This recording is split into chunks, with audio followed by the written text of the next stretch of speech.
Lee Summit home prices are up 12% in 1 year, and I'm about to tell you why that number is both less scary and more concerning than you think. I'm Mark Wiesemann. I've been in this market for a long time, and I track these numbers every single week. I'm not here to tell you it's a great time to buy because I want your business, and I'm not here to tell you the sky is falling because fear gets the clicks.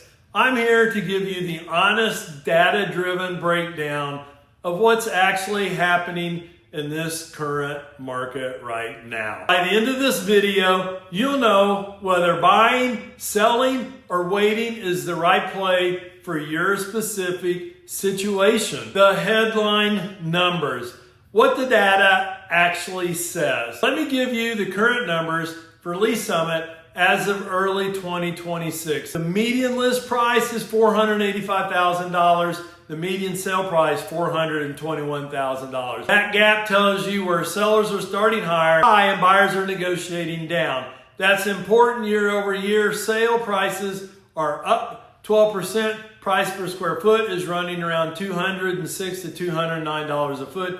And average days on market is 57. Now the headline says 12% up. But here's the context. Listing prices are actually down 2% from last year. What that means is sellers are adjusting expectations while the actual closed deals are still coming in strong. The market isn't running away. It's finding its level. Prices are up compared to last year. Yes, it's going to be sustainable. I think so because our inventory has shrunk. There are fewer houses on the market now than there were a year ago. When supply goes down and the demand stays the same or grows, the prices hold or go up. I think the time to buy is sooner rather than later. The good. What's working in this market? Here's what's genuinely strong about Lee Summit market right now. First, the demand. The population is growing at 1.13% annually. That's 7.16% since 2020. People are moving here, and the school system, the development pipeline, and the commute access to Kansas City are the primary draws. Second, the development pipeline. $900 million in Discovery Park, the Latter-day Saint Church land deal, downtown Market Plaza. These projects signal that institutional money believes in this market long term. That's a leading indicator for property values. And third, the fundamentals. Median household income is $105,000. Unemployment is under 3%. The cost of living is 8% below the national average. These are economic foundations that support real estate appreciation. When you have job growth, income growth, population growth, and infrastructure investment all pouring in the same direction, that's a market with the genuine tailwind. The bad. The pressure is building in this market. Now the stuff that should be on your radar. First, affordability is stretching. A median sale price of $421,000 with a mortgage rate in the mid 6% range puts the monthly payment around $2,700 to $2,800 with taxes and insurance. On a household income of $105,000, that's approaching 32% of gross income. That's workable, but it's tight. Second days on market at 57 means this is not a white hot seller's market.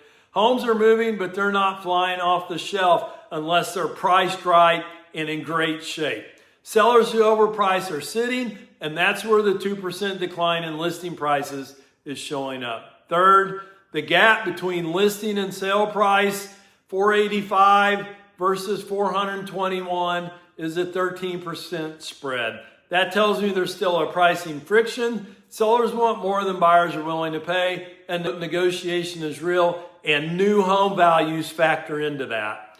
Price reductions, yes. I saw a few more this past year, but sometimes when it looks like maybe we need to do it, I've been preaching patience if we priced it right. Because if we're priced for the condition, the patience will typically win out, and they will get what they want.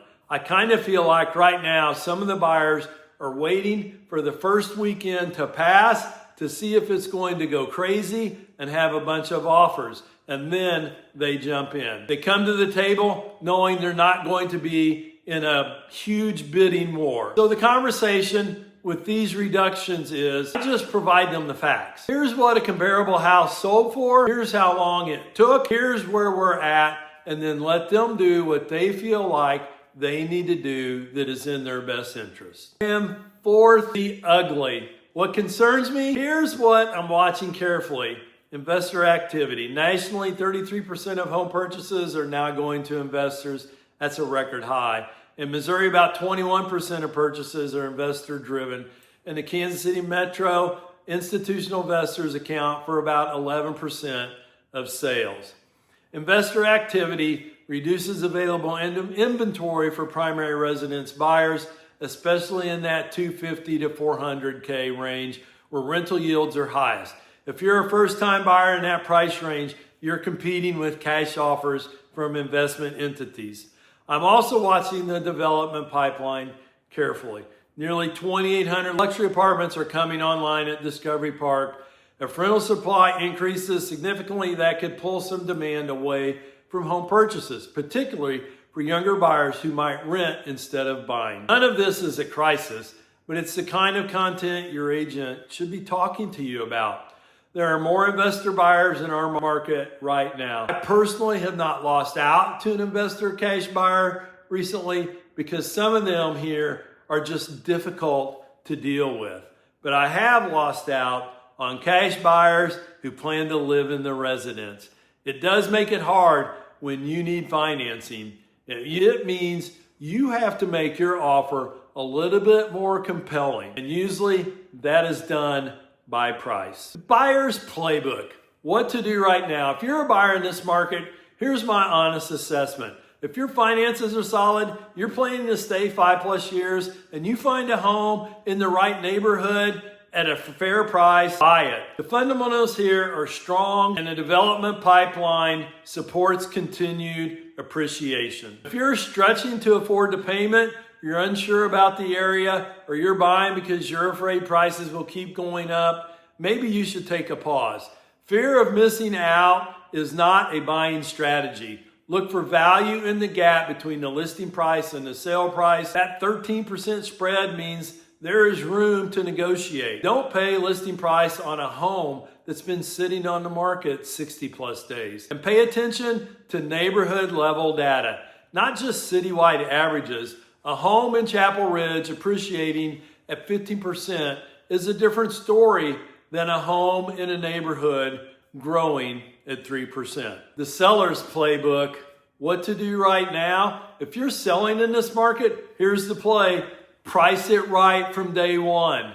The days of listing 10% above comps and getting offers in a weekend are fading. The 57-day average means buyers have options and they will skip your listing if it looks overpriced. Stage it, photograph it well, and don't skimp on the marketing. In a market with 57-day averages, presentation is the differentiator. And if you're a downsizer who's been thinking about making a move, your equity position is likely as strong as it's going to be in the near future. The 12.1% appreciation means you've built significant value, especially if you've been in the home 10+ years. My pricing strategy conversation is all about this. I'm a firm believer in pricing the house where we think it should be priced and letting the market do what the market does, artificially move that price up if the interest is there. If there's strong demand, great. Some sellers do want to test it at that aspirational price, and I do it, but typically we're talking at least weekly about it. Depending on the amount of showings and the interest we have, we talk about dropping their price. I try to talk them out of it though. When you start chasing your price down, you're going to end up getting less money than if you had priced it right from the start. And hopefully in the comparables, I have a house that I had to do that, and then I can show them the facts and not just what I think. Who is this video for? If you're trying to decide whether to buy, sell, or wait, this video gives you the framework. If you're tired of agents who only have good news, this is the kind of conversation I have with every client. If you want data, not hype, subscribe. Every market update I do follows this format. If you want someone to tell you it's always a great time to buy, that's not what I do. If you need a specific property valuation, this video gives you the market context, but you'll need a one-on-one conversation for your specific situation. That's the real estate of the Lee Summit market, the good, the bad, and the stuff most agents aren't talking about. If you want specific numbers for your neighborhood or for your home's current value, email me at info@movingwithmark.com. I'll pull the data personally. Subscribe for monthly market updates. I'll keep doing this as long as the data changes. Drop a comment if you're a buyer, a seller, or if you decided to wait. I want to know where you stand. I'll see you on the next video.